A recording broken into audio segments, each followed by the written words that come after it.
राधे राधे महाराज जी। महाराज जी, मुझ में आत्मविश्वास की कमी है। महाराज जी, अगर मुझे कोई एक बात सुनाता है तो मैं उसे चार बात सुना देती हूँ और बहुत सोचती हूँ, फिर मन अशांत हो जाता है। फिर महाराज जी, बहुत जिद्दी स्वभाव के हो गए हूँ कि मन इधर उधर विचलित करता ये रहता है। जितने भी हमारे अंदर मलिनताएं हैं वो भगवान से विमुख होने के कारण है। अगर हम भगवान के सन्मुख होकर भगवान का यशोगान सुने, भगवान का नाम कीर्तन करें, भगवान की आराधना करें, तो हमारे अंदर दिव्य दैवी सद्गुण आ जाए। ये दैवी संपदा है कि कोई हमें गाली दे और मुस्कुरा के चले जाए। ये साधारण क्षमता थोड़ी है। सामने वाला हमें गाली दे रहा है, मुस्कुरा के चले गए, ये दैवी संपदा है। ये भागवतिक सद्गुण है। ये कोई छोटी मोटी बात थोड़ी है। सामने वाले ने गाली दिया, हमने चार गाली दे दिया, है तो संसारिकता है। तो हमारे अंदर जो संसारिकता है उसको दूर करने के लिए हमें भगवान की शरण में जाना होगा, भगवान की आराधना करनी होगी, भगवान की लीला कथा सुननी होगी, भगवान की लीला कथा का गायन करना होगा। घर में बैठ कर एक अध्याय रोज गीता भागवत का गायन करो, देखो आपकी बुद्धि शुद्ध होती है कि नहीं, आप में क्षमता आती है कि नहीं। अब देखो टीवी के सीरियल और मनमानी आचरण किए जाए और फिर सोचा जाए कि हम दैवी संपदा धारण करें, तो असंभव है। राधे राधे महाराज जी।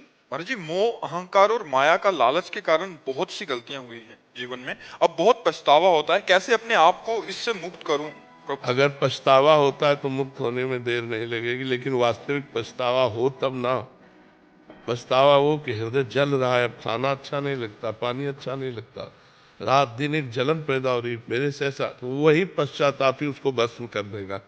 और होता है, रात को सो नहीं पाती, अंदर से चिंता होती है, क्यों हो गया, कैसे हो गया। हाँ, तो ये पश्चाताप ही उस जो भी मलिनता है उसका नाश कर देगी। और खूब भगवान का नाम जप करो। नाम जप करते हो, अधिक से अधिक भगवान का नाम जप करो। नाम जप से ही कलयुग में भगवत प्राप्ति है। अन्य युगों में अलग अलग भगवत प्राप्ति के साधन थे, जैसे सतयुग में ध्यान, त्रेता में यज्ञ, द्वापर में पूजा, लेकिन कलयुग में केवल हरिनाम, केवल हरिनाम। कलौ नास्तेव नास्तेव नास्तेव गति अन्यथा। भगवान श्री कृष्ण द्वैपायन व्यास देव जी महाराज 3 बार कहते हैं कि बिना हरिनाम के किसी का भी कल्याण नहीं हो सकता, नहीं हो सकता, नहीं हो सकता। हरिर्नाम हरिर्नाम हरिर्नाम केवलम, कलौ नास्तेव नास्तेव नास्तेव गति अन्यथा। हर प्रश्न का उत्तर नाम जप है। नाम जप करो, आप देख लो हर प्रश्न का उत्तर समाधान आपको मिल जाएगा। हर बात का समाधान, हर संकट का समाधान, हर चीज जो चाहिए वो सब नाम कल्प करो, जप के तो देखो। अब नाम न जप करो, भगवत विमुख होकर गंदे आचरण करो, चाहो सुख तो कैसे प्राप्त हो सकता है। सुख सिंधु भगवान से विमुख होकर किसी को सुख मिला है? इस मलिन माया के भोगों में कहीं सुख है?